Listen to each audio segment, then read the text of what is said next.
this shit. Yo, we going at it. You know what I'm saying? Healthy conspiracies. This month. Testament rules can apply to today and even help you live a better, healthier life. Let's talk about it. Today we're going to talk about the Old Testament law concerning mixed fabrics. Deuteronomy 22:11. Thou shalt not wear a garment of diverse sorts, as of woolen and linen together. Basically, this law is saying don't wear mixed fabrics. Now, why in the world would God make such a rule? I've never really seen any pastor quite explain such bizarre laws such as this. Why were they not allowed to wear mixed fabrics? Why was that a law? Well, this Old Testament law actually has to do with science that can apply to today. This is a doctor known as Heidi Yellen. She's a researcher who studied frequencies in fabrics. A doctor named Heidi Yellen did a study on fabrics, and this was the conclusion. The human body has a signature frequency of 100, and organic cotton is 100. Therefore, you don't want to wear a garment under 100 that is lower than the frequency of the human body. A sickly, nearly dead person has a frequency of 15, and materials such as polyester, rayon, silk, and spandex register at 15. Science proves that any fabric worn that has a frequency less than 100, our bodies puts a strain on us, which causes disease, inflammation, and other sicknesses. The only super fabrics are wool and linen, both measuring in at 5,000, which energizes the body and helps fight disease. Linen is a super fabric. You better make sure you keeping it 100. You know, a lot of us be like, man, I keep it 100. He's saying our clothes got frequencies. You feel me? Cotton is at the frequency of our natural human body. You know what I'm saying? 100. Let's see.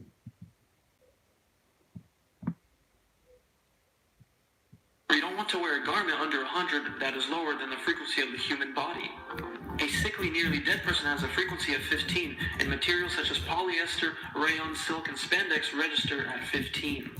Science proves that any fabric worn that has a frequency less than 100, our bodies puts a strain on us, which causes disease, inflammation, and other sicknesses. The only super fabrics are wool and linen. Hold up, bro. Said that shit put a strain on us, causing disease, family.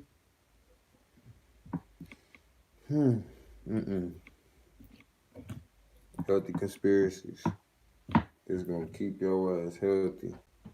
So be glad that you're hearing this. At the same time, these are solutions to keep you from fearing information, ways to apply it. You know, what's gonna come up next is the different materials that work best for preventing this disease, dis-ease. You feel me? Don't get caught up in that word.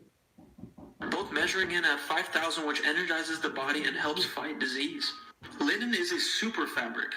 Like I said, its frequency is 5,000. Wool is also 5,000, but when mixed together with linen, the frequencies cancel each other out and fall to zero.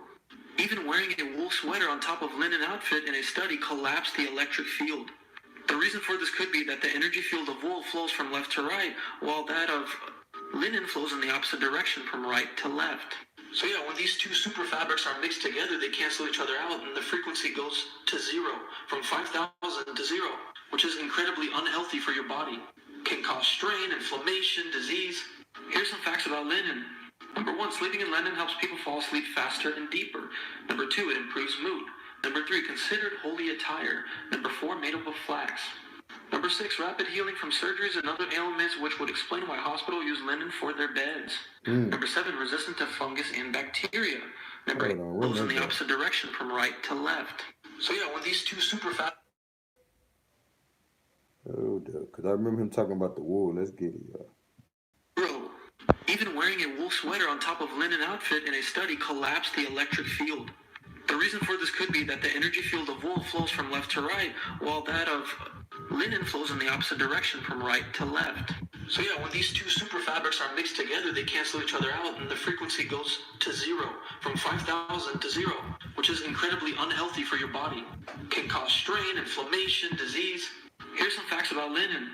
Number 1, sleeping in linen helps people fall asleep faster and deeper. Number 2, it improves mood. Number 3, considered holy attire. Number 4, made up of flax. Number 6, rapid healing from surgeries and other ailments, which would explain why hospitals use linen for their beds. Number 7, resistant to fungus and bacteria. Number 8, barrier to some diseases. Number 9, regulates body temperature. It insulates in the cold and cool and breathable when it's warm. But all these benefits of fabrics such as linen disappear when you mix them. Its frequency goes to 0, which, like I said, can cause inflammation, strain on the body, etc. Another researcher, Dr. Philip Callahan, discovered that flax cloth, linen, acts as an antenna for the energy. He found that when the pure flax cloth was put over a wound or local pain, it greatly accelerated the healing process. What he was using to discover this is a oscilloscope. So yes, the type of fabric you wear, and if you mix it, can affect the body. So God knew what he was talking about. This wasn't just some random law to separate the Israelites. This was a law concerning health and well-being. And the science applies today to mixed fabrics. All right, thank you. Dang. So a nigga can't mix fabric. You see why? Shit, lower your frequency. You know what I'm saying? Like, gotta be careful out here, y'all. You know, why niggas think they just be styling and profiling. Some of this shit we be wearing be the reason why niggas be wildin'. You know what I'm talking about? Let's see.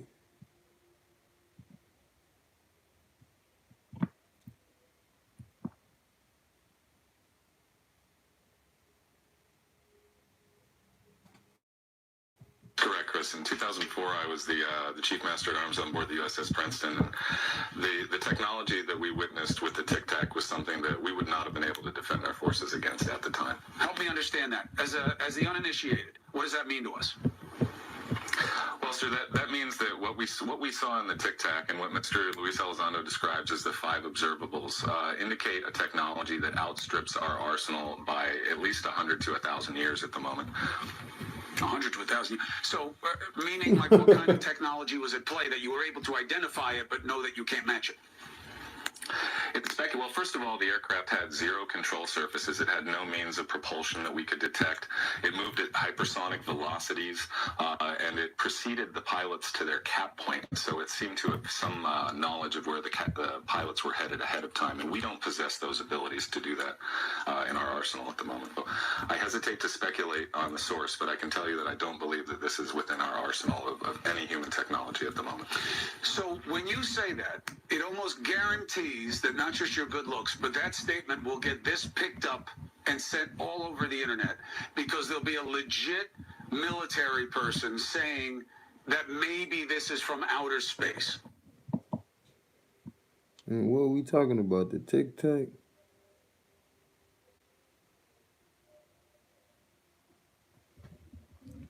What's the Tic Tac? Y'all heard of the Tic Tac?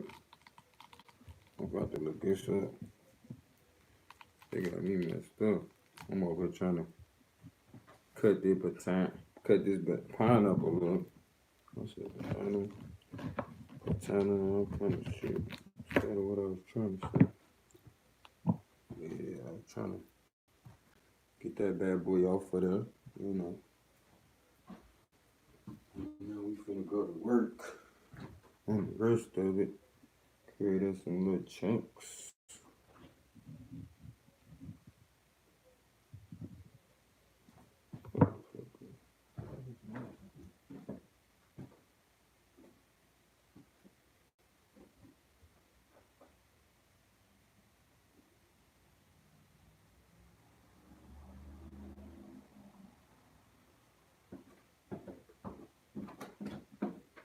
Alright, we better get these pineapple chunks together.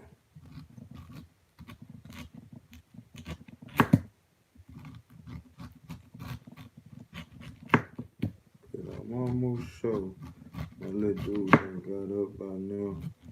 But that was some amazing facts about quality of stuff that you wear. You know, they were basically saying how cotton and wool are like super material, you know what I'm saying? And super material in the sense that they just agree and resonate so much so with our natural frequency. Whereas some of these other materials lessen our frequency to that of depth. Some of these polyesters and these linens They lessen your frequency to 15%, and then 15% is the frequency of a dead human body.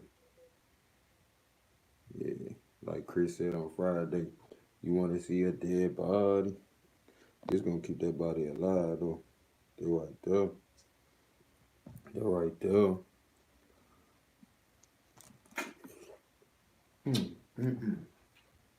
Yeah, that's it. That right there hit. That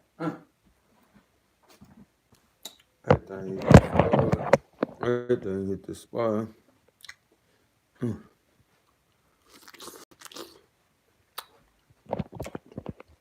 What y'all got up?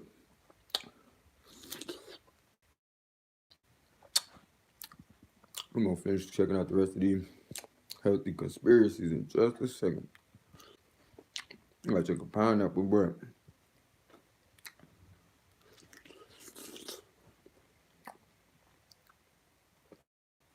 But if I remember correctly, that tic-tac-toe shit they talking about is definitely some alien shit. And they talking about they don't even got that shit. Right. Humans don't even got that capability. We didn't develop that. So, here it is. You fearing some motherfuckers. Who fearing some other motherfuckers? That shit ain't worth it. That shit ain't worth it. Like my mom used to say, why you thinking you bad? Always somebody out there bigger and better than your ass. So, watch out with all that. Watch out with all that. Because otherwise you're going to have to worry about that type of shit. Man. Cut up my bananas. I said bananas. I cut up my pineapples, but I gotta find me a top for them to be. I gotta find me a top for them to be in. Otherwise, me and Sunny Son gonna try to eat them all today. We're gonna try to eat them all today.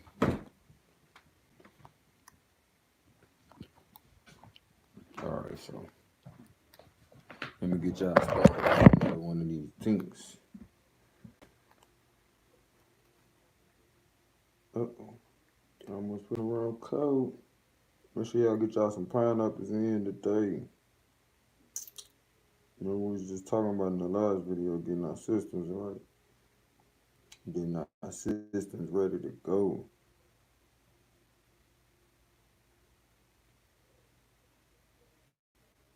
Upon a time, there was a civilization that was far superior and more sophisticated than we could ever imagine.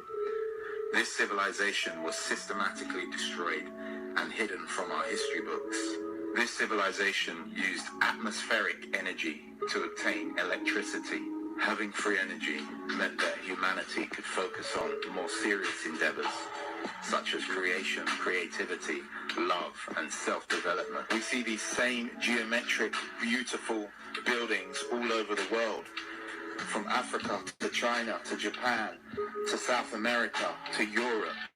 These buildings show us that we lived in an interconnected culture, a culture that understood the deeper levels of existence and how to harness electromagnetic energy. History is a lie and a story built by our oppressors to continue to keep us enslaved, but we will rise again. Upon a time. That's some shit.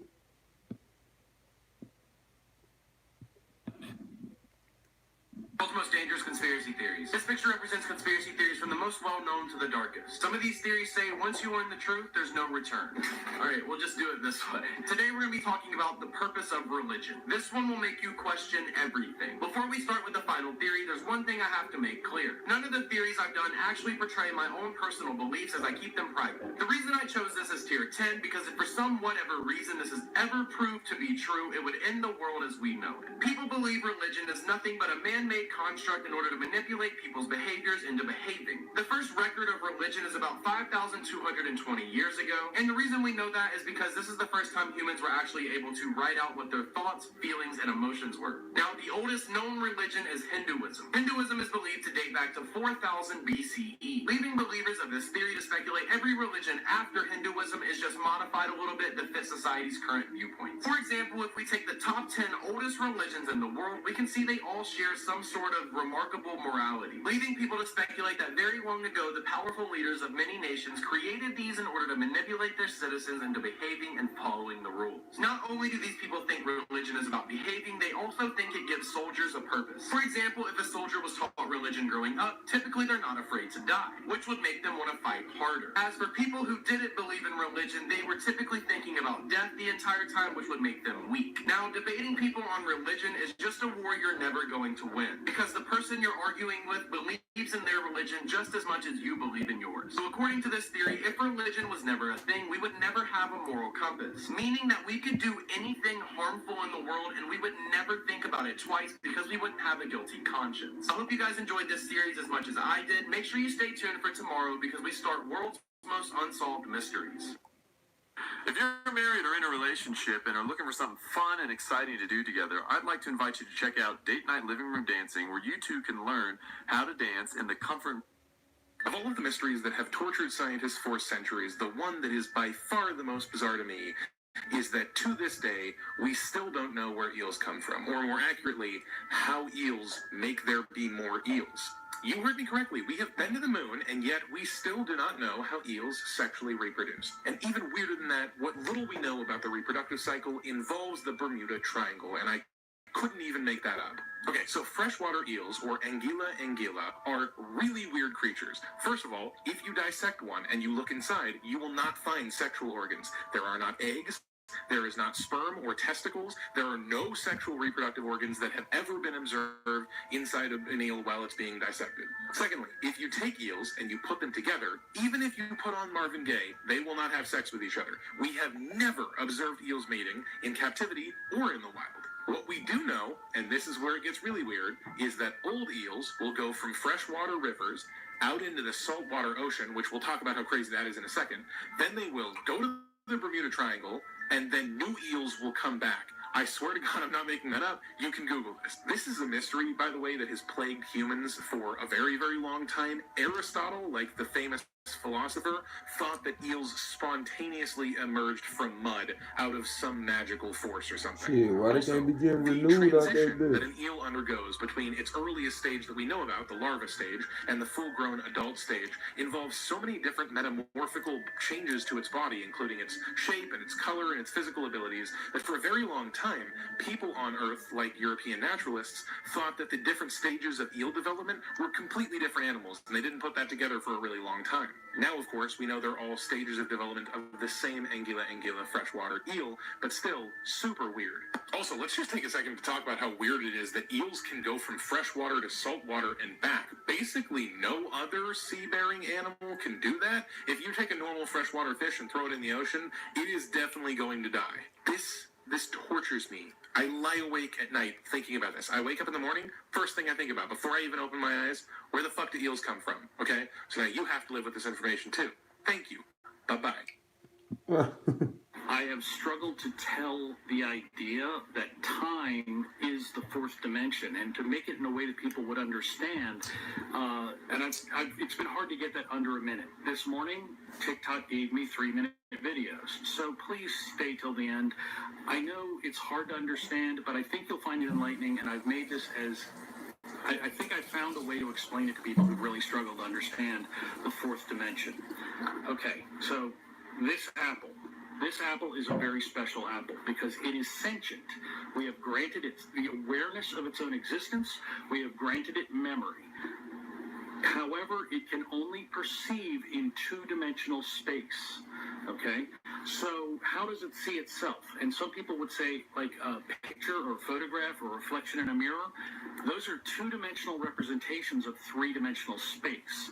This object doesn't understand the third dimension, so representing the third dimension won't mean anything to it. It can only perceive in two dimensions at a time, so it must perceive itself in two-dimensional slices of itself, okay? So those slices, as it explores its own existence and moves across itself, it will actually be to its own purpose that slice. So in the beginning, it is just a bit of skin. It doesn't see itself, that bit of skin, as being part of a larger whole. It sees itself as being a bit of skin, and that is what it is. And then, as it explores itself, it sees itself as growing and changing, and then coming down. We, of course, know, no, it's just a piece of you. It's not the whole. It doesn't see it that way, okay? So in the beginning, I am a bit of skin. I am a bit of skin and fruit. I am a bit of skin. I'm mostly fruit and a little bit of skin. I am almost all fruit. And then suddenly, I have seeds. I'm sentimental. I imagine the part where the apple has seeds. It would think that's a magical part of its existence. And then as it nears the end, though, it starts to get afraid because it will stop existing. The way it travels across the third dimension, exploring itself, it has no concept of anything beyond, and it will just cease to exist. We who can see the third dimension go, no, you're there. You're there in the third dimension. You exist. You're not just slices. But it doesn't know that. It can't know that. So we are in four-dimensional space and time, and we can only perceive three dimensions. So how do we see that fourth dimension? We see it in three-dimensional slices.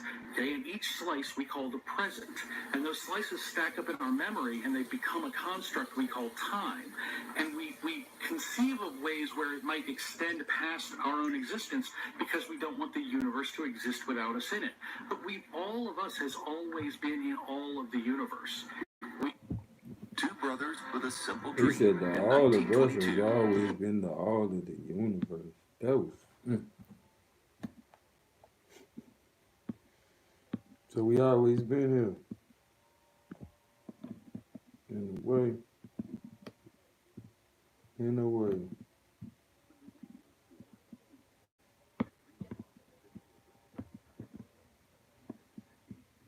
That's what he trying to say.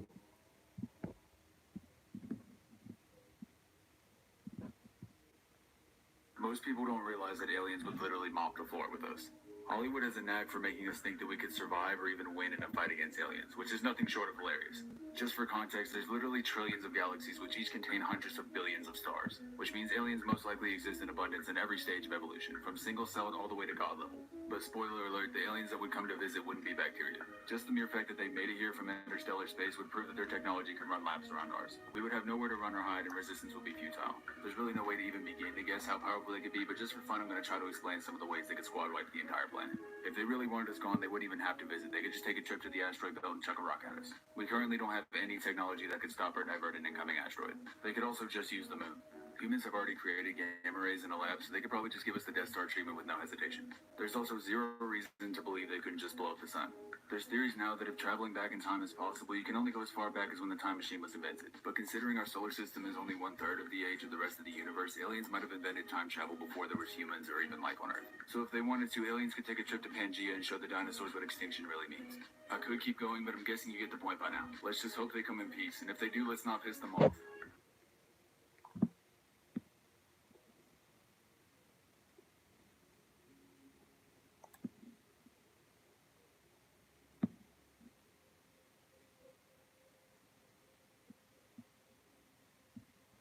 Starting off this countdown, we have the alien signal. Back in 2016, we received a signal from a nearby star, and some people believe that it was sent by aliens. So the star is in the constellation Hercules. It's about 95 light years away, which seems far because it is, but it's relatively close according to the universe's scale. Anyways, this star is said to have at least one planet, and it's roughly the size of Neptune, and it's thought to have the right conditions to support life. So, could this planet have life on it? Who knows? But let's talk about this signal. It was so strong that they believed it came from a Kardashev Type 2 civilization. A Type 1 civilization can use and store energy from a nearby star like us, whereas Type 2 can harness the energy from the entire star, meaning it makes that planet more advanced. So it may just be that the signal was sent from extremely advanced life forms. Moving on to number 9, we have the wow signal. And if you guys are liking this video so far, then smash that like button because it really helps us out. Also, don't know what that was, but hit the like button for me. Thanks. On the night of August 15th, 1977, an Ohio State University radio telescope received a quite fascinating signal. The signal lasted 72 seconds and it was intense. More intense than anything in the sky that night. Now, the signal did not repeat, and over the years, people have tried to find it again, but all attempts have failed. It was like a one-off. The signal is said to have come from deep space in an area that is relatively free of noise from other objects.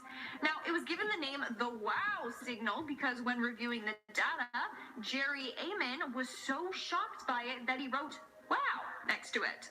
Still to this day, we have no clue what caused the signal, but it was pretty significant. Wow. Owen Wilson, wow.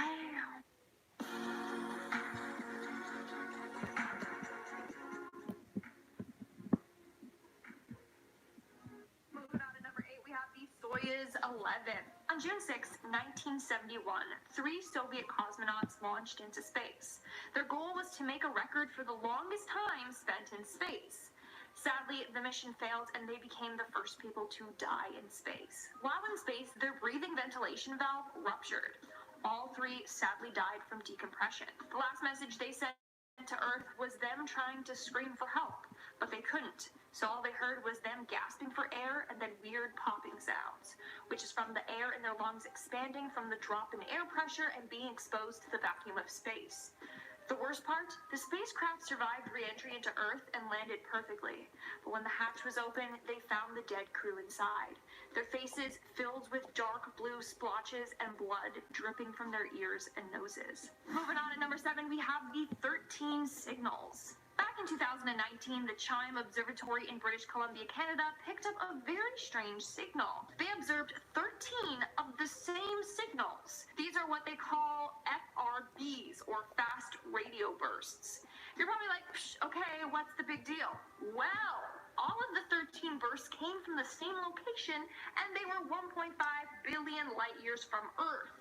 And detecting that is super uncommon. It's only been seen once before.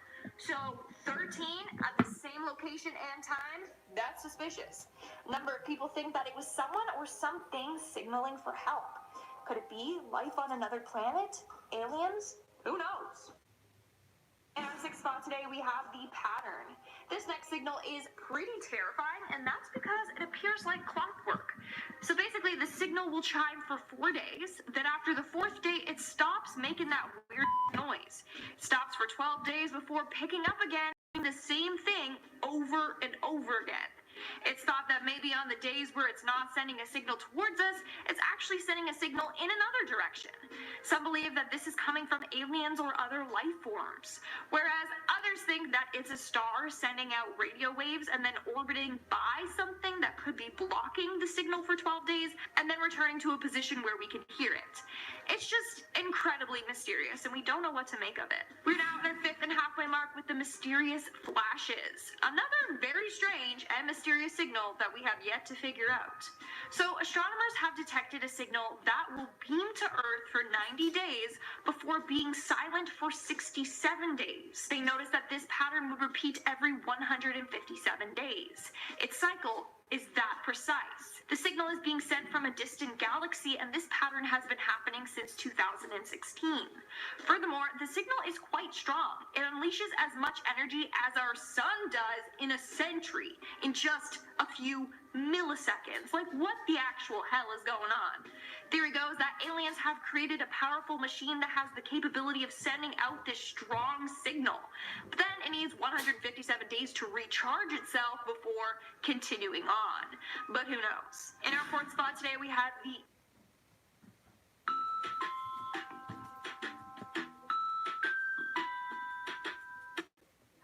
There are a lot of facts that everybody seems to know, but whether they're from textbooks, the internet, or your teachers, we tend to believe a lot of them without questioning whether they're actually true or not. Well, it turns out some of these well-known facts are actually lies passed down through the ages. Others are just downright wrong, and the truth behind them is almost unbelievable. So prepare to have your mind blown into another time zone as we take a look at some facts that sound so crazy, you won't believe they're true.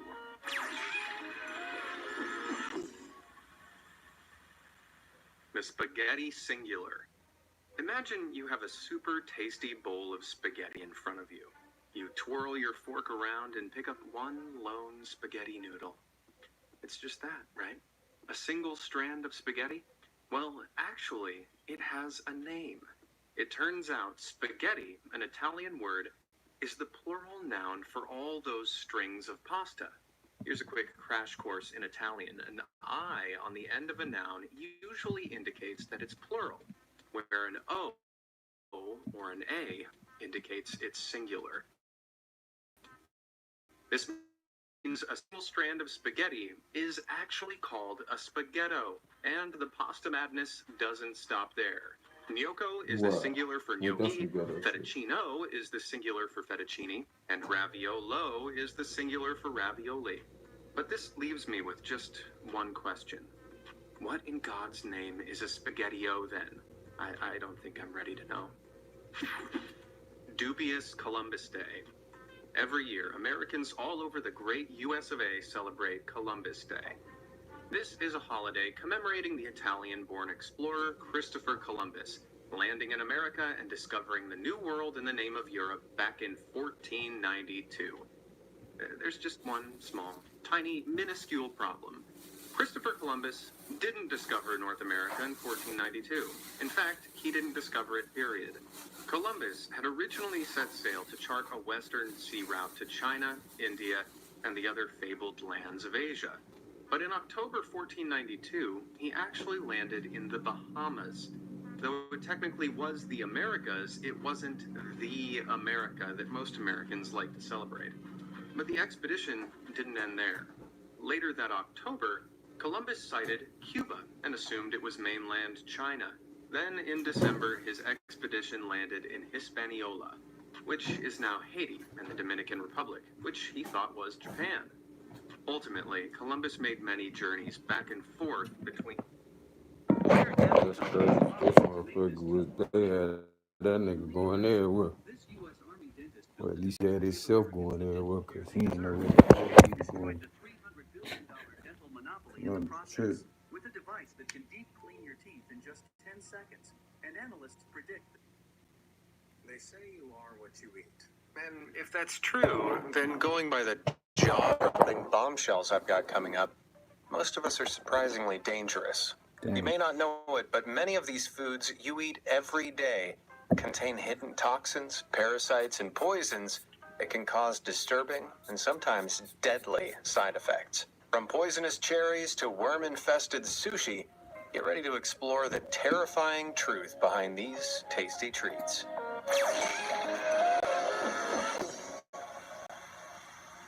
Processed meat.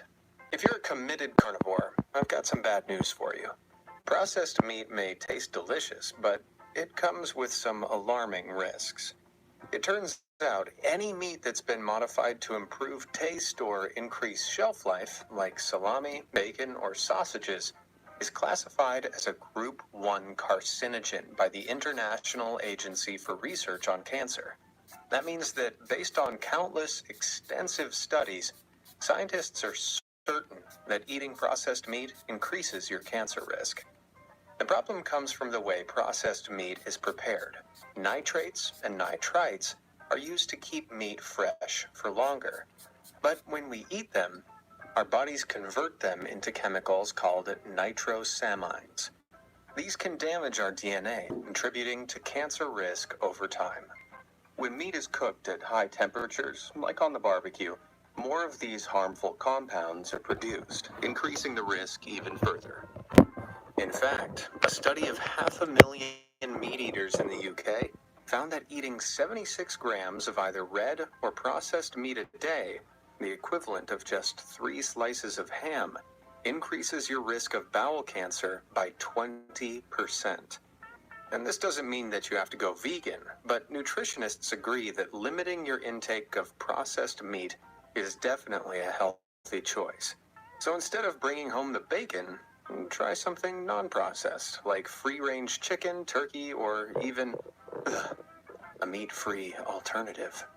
If these startling facts turned you off ham, click the like button, and if nutritionists will have to pry sausages out of your cold, dead hands, slap that subscribe button instead.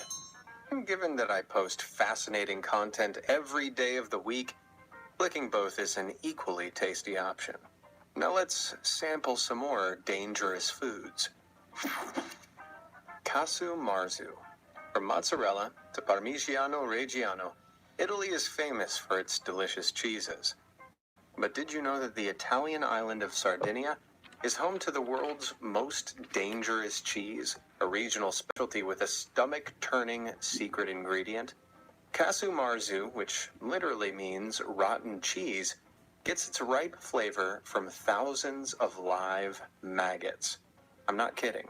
To produce this eyebrow-raising delicacy, a fly-infested wheel of cheese is stored in a dark hut for 2 to 3 months. The fly eggs hatch into maggots, which munch on the cheese, digest it, and excrete it in the form of a thick, soft cream. Brave diners then spread that creamy cheese onto the flatbreads and tuck in. There are 2 rules for eating Kasumarzu. Rule 1, always close your eyes before you take a bite. The cheese fly maggots used to make Kasumarzu can jump up to 6 inches in the air, and you don't want to land in your eye. Rule 2, once the morsel is in your mouth, be sure to chew thoroughly. Any maggots that get swallowed alive could set up camp in your intestines, potentially resulting in a parasitic infection. For this reason, it's illegal to buy or sell Kasumarzu in the EU or US. In spite of its reputation as a health hazard, Sardinians claim the cheese is a powerful aphrodisiac. Would maggot cheese get you in the mood for love? Let me know down in the comments below. Fruit juice. Okay, so fruit juice isn't exactly a food, but it's made from food. So I'm going to discuss it anyway. It may shock you to learn that according to U.S. obesity expert Dr. Robert Lustig, calorie for calorie, fruit juice is worse for you than fizzy drinks. Sounds crazy, but a 2019 study on 14,440 American adults found that each 12-ounce daily serving of juice was associated with a 24% higher mortality risk compared to drinking none at all. The same quantity of soda, meanwhile, only increased mortality rate by 11%. So why is juice so bad for us? Well, most of the sugar in fruit is fructose, which has some pretty unhealthy side effects. It's addictive and can trick our brains into thinking we're still hungry, even when we've consumed our fair share of calories. When we eat a piece of fruit, the fiber content counteracts these effects by slowing the absorption of fructose and helping us to feel full. Juicing, meanwhile, releases the sugars in fruit while tearing apart most of the fiber. As a result, drinking juice has very few of the health-boosting benefits of eating fruit and is linked to obesity, tooth decay, and an increased risk of type 2 diabetes. Yikes. Tasty though a glass of morning OJ may be, I'll probably be sticking to a glass of water from now on. Fugu. Would you be willing to risk certain death in order to eat this? What you're looking at is pufferfish sushi, known as fugu, a much sought-after delicacy in Japan. The fish is reportedly so delicious that every year, People are literally dying to try it. I'm not exaggerating. Pufferfish are laced with tetrodotoxin, a poison 1,200 times deadlier than cyanide. Each pufferfish contains enough to kill 30 people, and there's no known antidote. Regardless, many Japanese chefs spend 2 to 3 years earning a special license that allows them to prepare fugu and serve it after carefully removing the toxic skin and organs. Because of the intensive training required to earn a fugu preparing license, the dish can cost upwards of $200.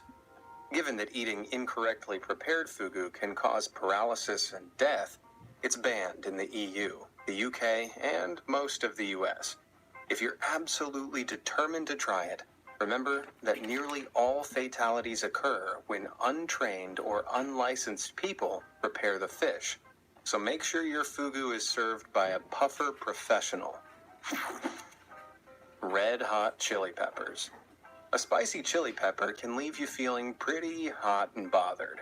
But few people realize the side effects of munching on excessively hot chilies can be much more gruesome than merely a painful toilet visit the next day. Of course, chili peppers can't actually burn you, unless they're on fire when you eat them. Instead, chilies contain a chemical compound called capsaicin, which activates the neurons in our brains responsible for feeling heat. This tricks our brains into activating our burn defense system, which is where the trouble can begin. This can cause inflammation as blood vessels send more blood to the affected area, vomiting as your stomach tries to get rid of whatever's burning it, and even blistering as your body inflates fluid-filled sacs to protect deeper tissues. The hotter the pepper, the more extreme the side effects as our bodies attempt to douse the imaginary flames. If you want to avoid these symptoms, take a peek at the Scoville Scale before you pick up your next pepper. This scale measures the concentration of capsaicin in different varieties of chili, ranking them according to heat. Your average jalapeno pepper measures a moderate 5,000, while the ghost pepper, which boasts 1 million heat units, is so hot it's even been weaponized by the Indian Army in the form of chili grenades. The official hottest chili in the world, the Carolina Reaper, meanwhile, reaches a whopping 1,569,300 units. There's even a new pepper, known as Pepper X, which reportedly boasts an astounding 3,180,000 Scoville units, though this figure is yet to be officially confirmed. Would you be crazy enough to take on Pepper X? Let me know down in the comments below. Savage soda. We all know soda isn't exactly the healthiest choice, but did you know the excess sugar in sweetened drinks can damage our cells, making us look older? I remember Revelations. One recent study found that too much soda can actually alter the parts of our chromosomes linked to aging, known as telomeres. Drinking a daily 20-ounce serving over 3 years was found to lead to changes consistent with getting 4.6 years older for a non-soda drinker. Over longer periods, these changes wither skin and raise the risk of an early death. Sadly, diet drinks aren't much better. Though they contain fewer calories, they're packed full of artificial sweeteners, which can actually cause you to put on weight. When we taste artificial sweeteners, our brain assumes we've consumed sugar and prepares for an influx of calories. But when they fail to arrive, we're left craving the calories our brains were expecting, making us likelier to overeat later in the day. So, with dangers on both sides of the fence, it's probably best to avoid being a sucker for the fizzy stuff entirely. San Nakshi. Would you eat a wriggling, writhing octopus? Gross as it sounds, this dish is actually considered a delicacy in Korea. It's called San Nakshi, and it's made by killing a small octopus and eating it while the residual nerve activity keeps it twitching. The unusual delicacy comes with a substantial health warning. If diners don't chew their morsel thoroughly, it can prove deadly. Even after the octopus is killed, the suction cups on its tentacles can still attach to surfaces, meaning they can stick inside of your mouth or throat on the way down. Once attached, the tentacles can be devilishly difficult to remove, creating a choking hazard. In fact, 6 daredevil diners die every year from choking on San Nakshi. You might call it the octopus's revenge. I'd call it a reason never to eat it. Farmed salmon. There's something fishy about farmed salmon. Maybe it's the fact that despite being rich in omega-3, it's absolutely riddled with harmful chemicals.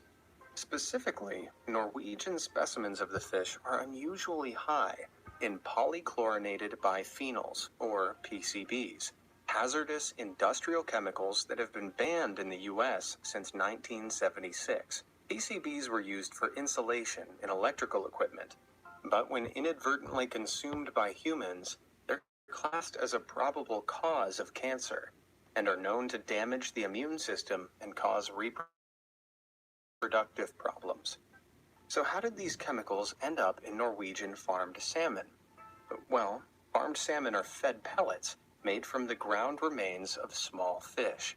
As a result of improper waste disposal by factories along the waterways they reside in, these tiny individual fish contain trace amounts of PCBs and other harmful industrial chemicals. When multiple fish are concentrated into a single pellet, the result is unusually high in these chemicals. Farmed salmon then consume these pellets, absorbing the PCBs into their fatty tissues, which are ultimately eaten by humans. In 2018, toxicology researchers found farmed salmon contained 5 times more toxins in general than any other food tested. So next time you fancy fish, you may want to stick to the wild kind. I think first and foremost, They said y'all coming through. Make sure y'all hit that like button. gigantic mystery. Make sure y'all hit that like button for me, family. Like, share, and subscribe. Hit that like button for me, family. We're going to get to the bottom of why there was a UFO history in this country of physical man-made UFOs from Area 51 and say, I explained years that our UFOs or our extraterrestrials are spirits. They're actually the angels and the Neteru and the Orishas and the astral bodies of ascended masters and people who was enlightened when they leave the earth. And I talked about this a couple of shows back. If I was to die and leave the earth right now, I would be a shining star out there because I have illuminated myself consciously to illuminate my chakras and illuminate all my stuff. And I would be these particular things that's out in the sky. But these physical UFOs that go and abduct people, that's the government from 1947, Area 57, up until the 90s. They still do on occasion. And we still thinking that what we were seeing is real. It's like that lunar landing in 1969. It was fake.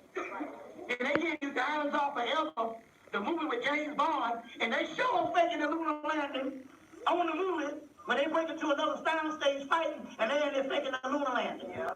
Oh, y'all hear that? Bobby don't hold no punches. Bobby don't hold no punches. He get right to it, too.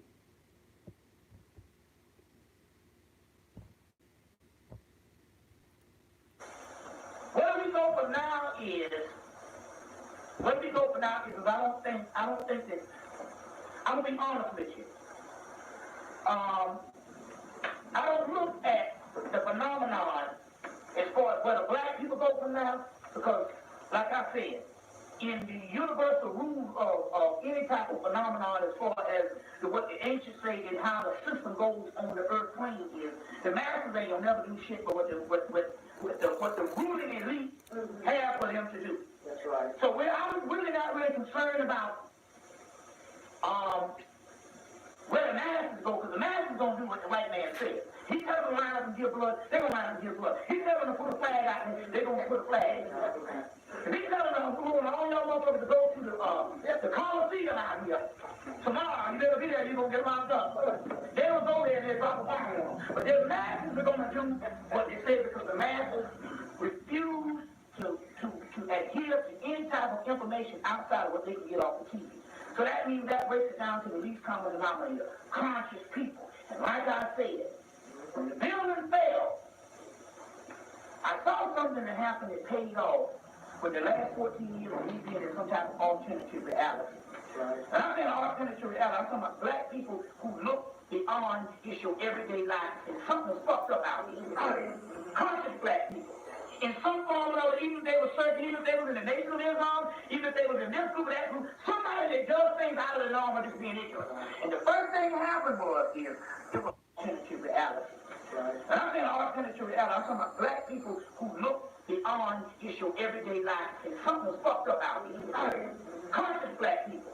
In some form or other, even if they were searching, even if they were in the Nation of Islam, even if they were in this group or that group, somebody that does things out of the norm or just being ignorant. And the first thing that happened was it was split down the middle. The few conscious people was like, in a way, it was a form of joy. Not in the necessary of looking at the tragedy aspect. But they was looking and they knew that what they had been studying and what they had believed in the last 10, 14, 5, 3 years is real. That there's some shit going down other than just 1975 when you used to live in America and you drive your car to work. So on one hand, people were like, this is some made shit, and the brother say, man, this is the beginning of the end. And conscious people have been calling this and interested, and they want to know what the hell is going on to fit what they have already learned. Now, the rest of the Negroes is in tragedy. And so these people is in tragedy, this is the ignorant part. They're going to do the same thing what everybody else do. Right. Whatever that damn crowd say for them to do, they're going to be on the front line. That's right. You see what I'm saying? They're going to be on the front line. They're going to be that way. So, I think the question to ask on what they're going to do, or when she asked the question of what we do, I think we're already doing it right now by discussing this damn thing. Discussing this thing. I think that from now on out, you ask the question, now you just got your orders in the ask and you're trying to find out, well, that's the house that you're going to try to make a difference. Well, that might be for a reason. Because your orders might be cut and dry now, because what it means here is the difference is going to be that people are going to need answers. Those people that know that there are alternative answers. And therefore, your question here is basically to keep giving the information that you're giving right now. See, right now, sometimes it's a spiritual war that's going on. Sometimes the information is greater than you just going out here and your computer is open. You got to go by water. You got to go by food. You got to go by meat. And yes, you understand that is a part to be that you can say in the long run, if it comes down that you can prepare for. But I don't think there's some things you can't prepare for when it comes to a spiritual side. And that's what I'm saying is that we got to listen to, on one hand, we got to listen to what the Arabs are saying. Because we're saying two things in one here. I'll give you two scenarios tonight. Go with that, please. Yes. What I'm meaning is, as far as where do we go from here, I'm saying with us as being at the level that we're in, right. How do we create a different situation? Because it's like, okay, we out there, this is like the end. Yeah. I mean, so it's like, so what we gonna do? We just gonna be conscious and wait for the different situation is being created for us. See, it's like the ice melting around your feet. I already said that there's a black hole. Now, that's exactly what you said. We're going to have to go, we're going to go detail into that tonight. But for the first time we see a glitch or we see a break in this matrix, the different situation is being created for us. Only thing we got to do here is we got to be conscious enough to understand what is happening and what is going on. What is happening and what is going on as this stuff occurs. I think that the course that you already own is the course that you already taking. See, I think that we're trained that we always have to do something in the aspect, and like I said in the 1960s, we had mass movements. We're always in the street. We're always doing something, but we were not using our minds. We were not tapping in spiritually. We were not analyzing. That's right. So we did something, and we looked up 5, 6, 7 years later, and we were like, where the hell did we go, and how did we get in this situation? I think right now is the time to tune in. It's a time to tune in. Mm-hmm.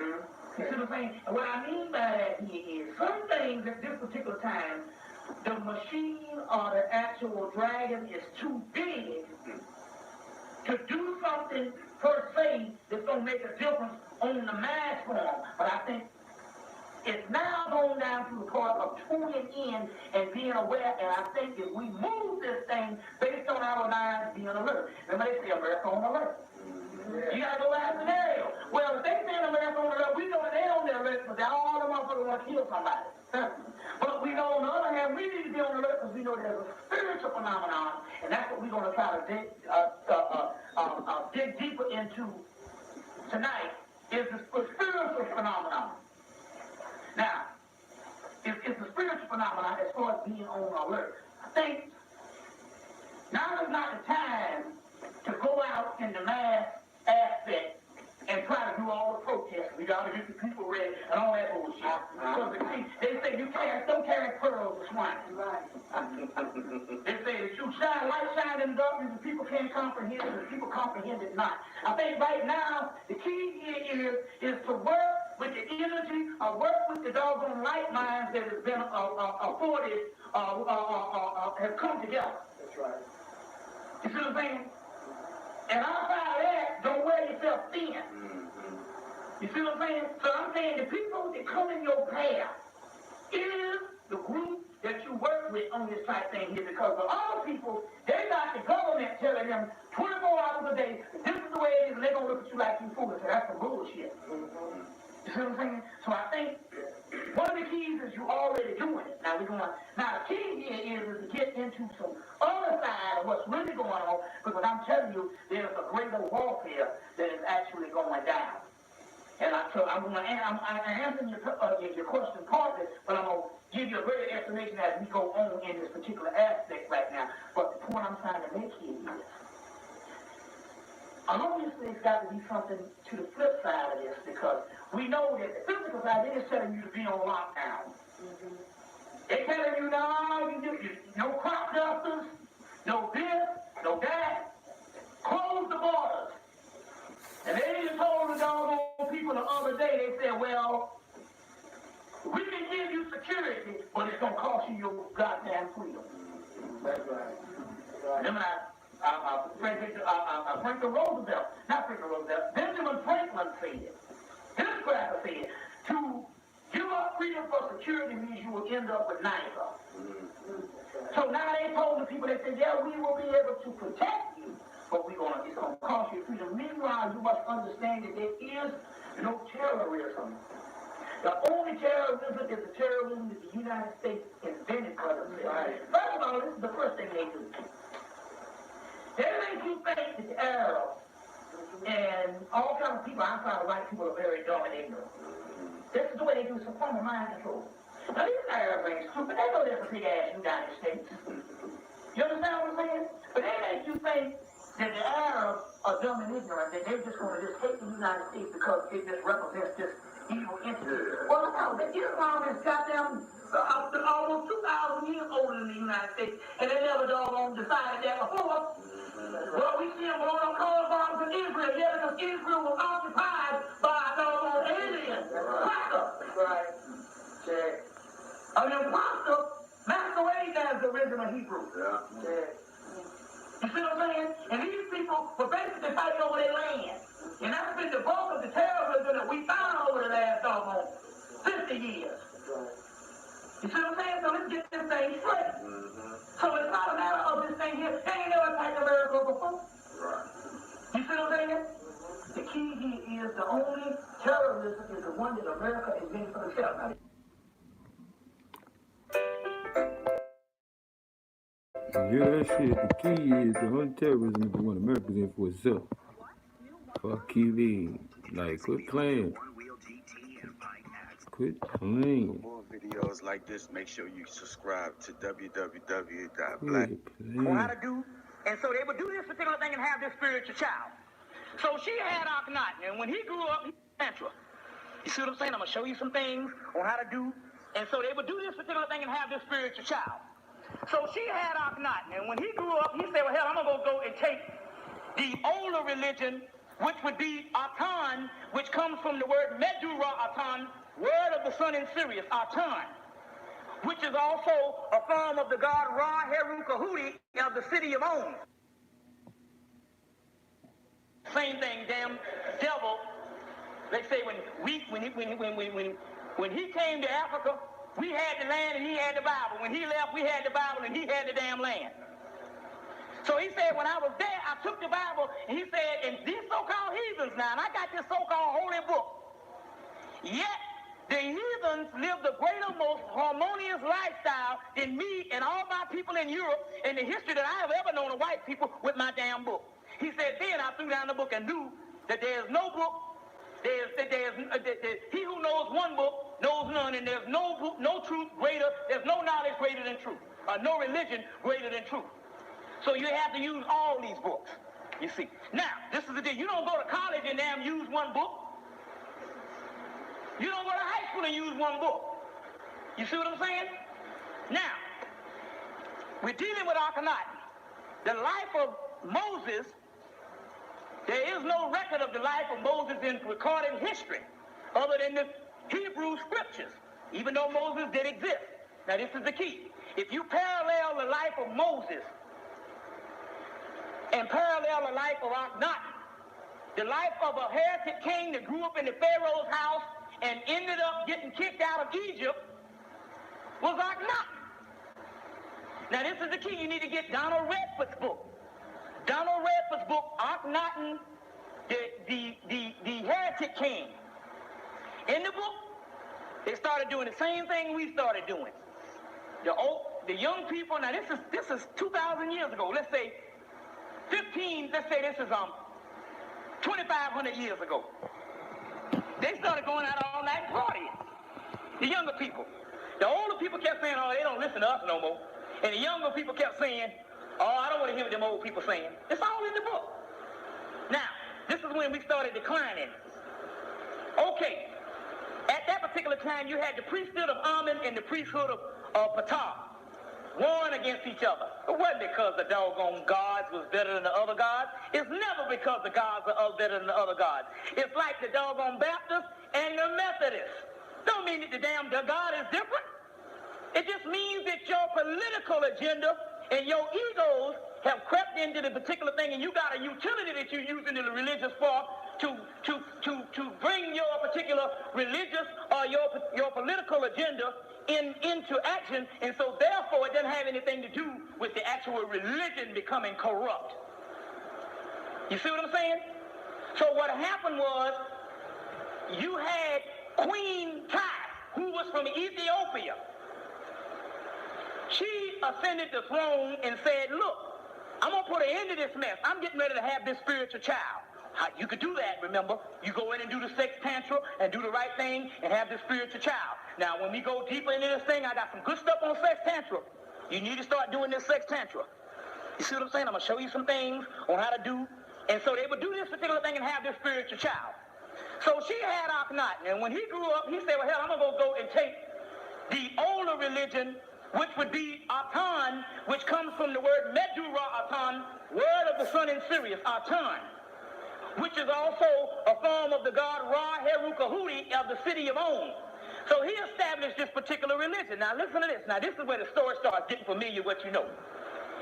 He reigned for 15 years, and then he gets kicked out because the army said, damn that. He bust up the priesthood, and the priesthood got leverage back. They kicked him out.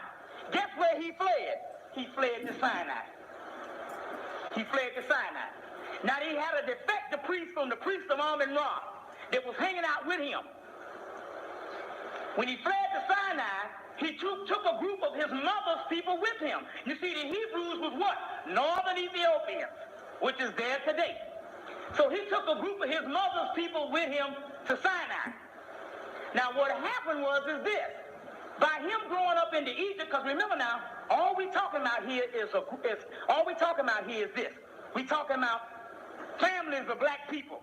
No white people in the caves at this time. So no white people, no Chinese, no nothing. So your Hebrews, your Semitic, your Sumerians, your early Greece, the first Greeks were black. Your first Romans were black. Your Carthage, all of those particular people we talk about black. All of your Mesopotamians, everything black. So now, this group of black people is nothing but a family fight going on. He takes this group of black people and takes them to Sinai with him. These was his mother's people, greater Ethiopians, which later on your whole Hebrew thing comes from, which is traced there today, the real Hebrew. So, by him growing up into Egypt, he could not speak the language because he grew up in Kemet. He couldn't speak the Ethiopian language. The actual priest that had defected from the priesthood of Amun-Ra, which was Musa, because you know the word Moses, Up-Moses, Tup-Moses, and it was a Musa, which was a common Egyptian name. Get Moses and Monotheism by Sigmund Freud. Moses and Monotheism by Sigmund Freud. He took this priest with him. This priest was a defective priest and joined on the side with Akhenaten, and he could speak the language of the people. So the people got their particular training and their teachings from Musa, or the actual priest of Akhenaten. Now, remember that the Holy Torah was not written to when? 700 years after the death of Musa or Moses. So now, 700 years ago, they do not know, well, they do know Akhenaten, but they do not know Akhenaten as well as they knew the actual teacher, or the emancipator based on the teacher, the priest that taught them. Taught them the scriptures, the Kabbalah, which I showed you the Kabbalah coming off the temple of Komo in Egypt. Taught them the scriptures, right? So now, so once they wrote the Torah, what happened? They used the teacher, and they took the life of Akhenaten and transferred it and said it was Moses' life, and it's all in this monumental work. Moses, Pharaoh of Egypt. The Akhenaten Mystery Unsolved is by Paladin Books, P-A-L-A-D-E-N, subsidiary of, I think, what's the name of that book company? Anyway, you can get this particular book, you can get it next door, because we'll make sure we get them next door. That way you don't have to go all over town. But this is a key book. Now, dealing with the Holy Kabbalah, this book. In this book, they're going to tell you there's a particular part in this book called the Book of the Concealed Mysteries. Let me show you what a concealment is. A concealment is a place, a compartment. It's also a circle. The concealed mysteries, you see this tree of life here. This tree of life is nothing but a representation of the stuff that is in your body. The concealment, or the crossing over point, is this particular part right here called dark. The black dot, where you get Darth Vader from. There's a whole chapter in here called the Book of the Concealed Mysteries. Another book you're going to get is MacGregor Mather's book. F.L. MacGregor Mather's book, Kabbalah Unveiled, that deals with the Book of the Concealed Mysteries. Now, in this particular part, they say the ones who have the concealment is God. How do you know he's God? In here he says because, again, it goes back up, that he would have hair of lamb's wool. You see, coming out of the doctrines that they fashioned the Bible from. Now, during the time of the Messiah, there's a part in here on the coming of the Messiah. Now, the Messiah, or the Mesu, which means teacher, but Christ means the anointed one that is kissed with the blood of Christ, and this is called the Holy Grail, the blood of Jesus, the black dot. That's the blood of Jesus. Christ means son, and there's a son in you called the black dot. Now in here, they say when the Christ comes, and you see this in the book of Revelation, I'm going to give you a new heart, a new soul, a new spirit. That's in the book of Revelations. In here they talk about this. Then they say this. They say, and then the intruders will immediately be eliminated. Those who fail to ascend the house of Jacob. Now, who is Jacob? Jacob is known as the Jacob's ladder. Where's the Jacob's ladder? Remember now, everything in the Bible is esoteric other than exoteric. A place. When they say Jerusalem, that's your soul in the Kabbalah.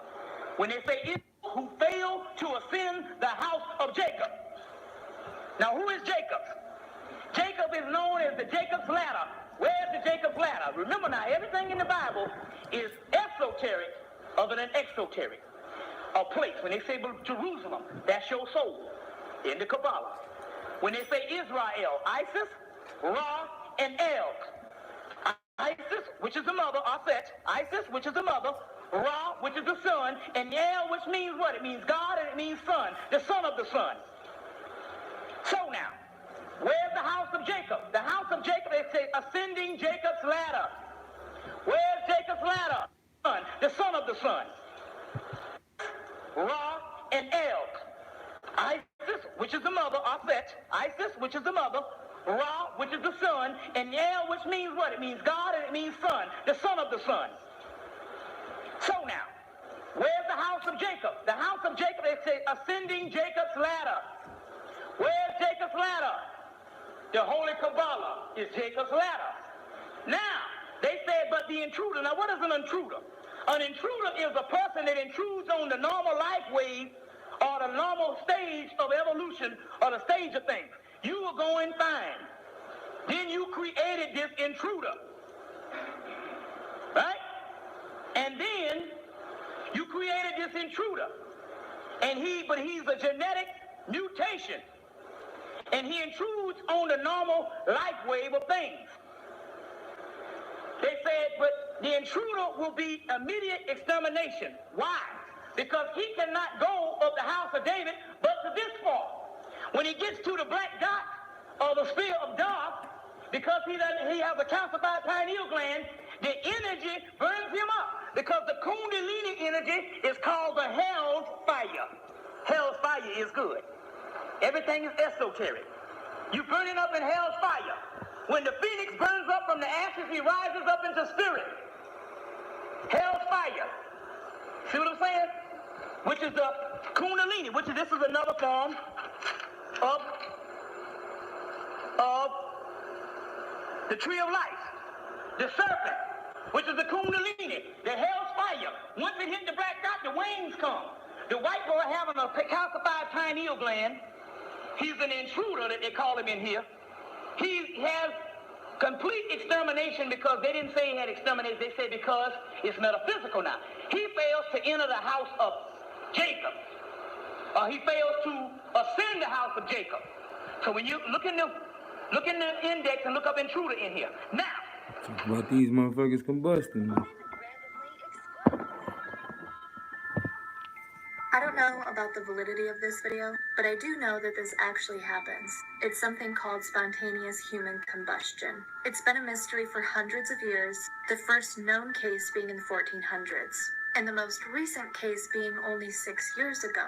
However, there's a big controversy to whether this exists or not because all of the victims of spontaneous human combustion have been found alone with no witnesses around. Except for one case. There was a woman who struggled with mental illness and her father was her caretaker. One day he saw a flash out of the corner of his eye, and when he turned around, his daughter was engulfed in flames. But despite being on fire, she sat quiet and still in her chair, giving no indication that she was in any pain at all. The father attempted to put out the fire, but it burned his hands. The daughter actually survived this, but later passed away after being in a coma. But this case gave us lots of information about spontaneous human combustion. If you think about it, it takes a very, very hot flame to burn a human body. This is why crematoriums have special furnaces to burn human remains. But what's strange is that with every case of spontaneous human combustion that we know about, there are no burns in the room around the body, indicating that the person simply stayed in one place while being on fire. We have no explanation of why this happens, but whatever the cause of spontaneous combustion, it seems to knock people out first, and it's as if they're being consumed by fire from the inside out. Man. Talk about some shit, boy. Talking about some shit. Now, Once the Christ rise, with your third eye open, and this illusionary world disappears, they say the intruder will no longer have power over you with all his luxuries. That's the only reason why you don't want to do nothing. You too busy trying to get that shit out the mall. That's it. Everybody trying to get paid. Cracker trying to get paid too. See what I'm saying? Everybody trying to get paid. But the cracker got a machine that turn the machine on and what? He prints the doggone money, so you never get ahead of the cracker that got a machine to print the money. Talk to the You talking ass, about money is Bobby. power. You talking about you work 100 years and shake your butt for some little bit of dollars. I don't care if you get 10 million. Money is power. What? And the cracker got a machine that he could turn on the machine and get the money in doggone 2 seconds. $10 million bill. And who's on top? They don't know. They don't know. So now, this particular part that you talk about here, where he says the intruders will no longer have control over you with all his luxuries. Now, another book that is selling next door is called Robin Robertson, The Beginner's Guide to Revelation. There's a part in there they talk about the lukewarm. And they said the false prophet, which is the white man, he will have half the people because the people don't want to get involved. They don't want to do nothing because they're in the comfort zone. That's us. Well, not you, because you all are coming out on a Sunday to deal with it. But you know what we're talking about, the deaf, dumb, and the blind. So now, this particular Kabbalistic material that they're talking about here, this is one of the key books. Now, let's go on. Y'all all right? Let me tell you, let me know when you want to do a little intermission. Let me know when you want to do one. We're going to go and stuff. Now, Keep going, Bobby. We got you. You have the Enochian text. The Enochian text is angelic alphabets. Okay. It comes from the book of Enoch that's taken out of the Bible. But there's a book of Enoch, which is the exoteric scriptures, which is one of the books of the Bible. There's an esoteric scripture, there's some angelic language called the Enochian language. It's an angelic alphabet. It was brought up into England by the Moors that ruled Spain for 700 years. Just after that, Queen Elizabeth's magician got a hold to it and started writing these particular texts. He started translating the text of these other texts that came out of the University of Salamanca. These texts was angelic texts, but he never could explore these texts. He couldn't explore these texts because, like I said, these texts, when the European, even to mess with this particular stuff, he would just burn up. His body would just catch on fire. There's a book coming from school out of England, talk about fires from heaven, how people eternally combust. And it's talking about white people burning up. So the white people could never deal with these Enochian texts because they come up with stab wounds, cut wounds, and all of this particular stuff. So they couldn't deal with these particular deities. But they couldn't explore them. Aleister Crowley, who had the black dot, who was incarnated into a white body that looked white, but he had to have melanin to go up the ethers. The ethers, there's 30 ethers. And the 30 ethers is called the dark night of the soul, which is melanin. There's 30 of them. And you go up to these particular realms of melanin, and if you don't have the black dot, you can't get up on these 30 ethers of melanin. So now, Aleister Crowley went up there and had an account of these 30 ethers, of these particular 30 ethers. There's an account in this book, The Enochian World of Aleister Crowley, Enochian Sex Magic. Now, because we're going to deal with all that today. Y'all stick with me. Now, these Enochian deities, they have traced these angels that kill these white people. They trace the language back, and they can't find the language nowhere on the planet but the African tribes. These are nothing but your higher selves. These Enochian deities. And this particular book, Enochian World of Aleister Crowley, is dealing with those Enochian deities that they are talking about, and that is this particular book that you're going to get. Now, man, he just hit y'all with some shit. Hold on, we finna pull up this Enochian.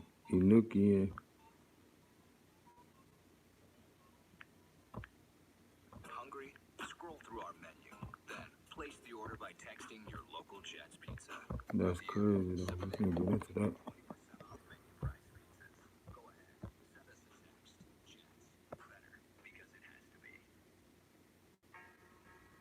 They playing. They want to get into all the commercials.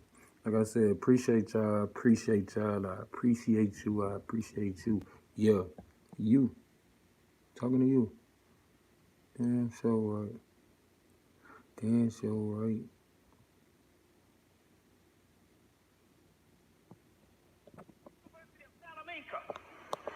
These texts was angelic texts, but he never could explore these texts. He couldn't explore these texts because, like I said, these texts, when the European, even to mess with this particular stuff, he would just burn up. His body would just catch on fire. There's a book coming from school out of England, talk about fires from heaven, how people eternally combust. And it's talking about white people burning up. So the white people could never deal with these Enochian texts because they come up with stab wounds, cut wounds, and all of this particular stuff. So they couldn't deal with these particular deities. But they couldn't explore them. Aleister Crowley, who had the black dot, who was incarnated into a white body that looked white, but he had to have melanin to go up the ethers. The ethers, there's 30 ethers. And the 30 ethers is called the dark night of the soul, which is melanin. There's 30 of them. And you go up to these particular realms of melanin, and if you don't have the black dot, you can't get up on these 30 ethers of melanin. So now, Aleister Crowley went up there and had an account of these 30 ethers, of these particular 30 ethers. There's an account in this book. This book, The Enochian World of Aleister Crowley, Enochian Sex Magic. Now, because we're going to deal with all that today. Y'all stick with me. Now, these Enochian deities, they have traced these angels that kill these white people. They trace the language back, and they can't find the language nowhere on the planet but the African tribes. These are nothing but your higher selves. These Enochian deities. And this particular book, Enochian World of Aleister Crowley, is dealing with those Enochian deities that they are talking about, and that is this particular book that you're going to get. Now.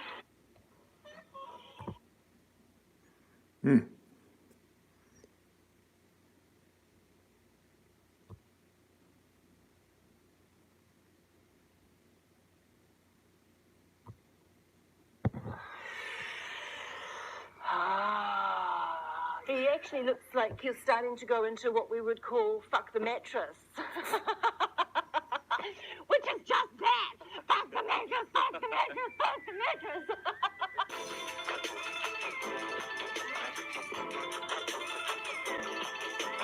Hi there, I'm Sam Takani, and this is Sex with Sam, and today I'm going to be talking about something common to us all, masturbation. I'll specifically be talking to Natalie Z from the Blue Lotus Center, and she'll walk us through mindful self-loving and tantric sex magic. So let's go.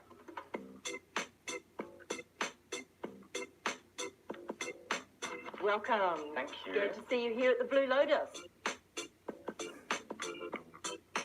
So what is Tantra? So Tantra is sort of a movement that's come about more in the Western world.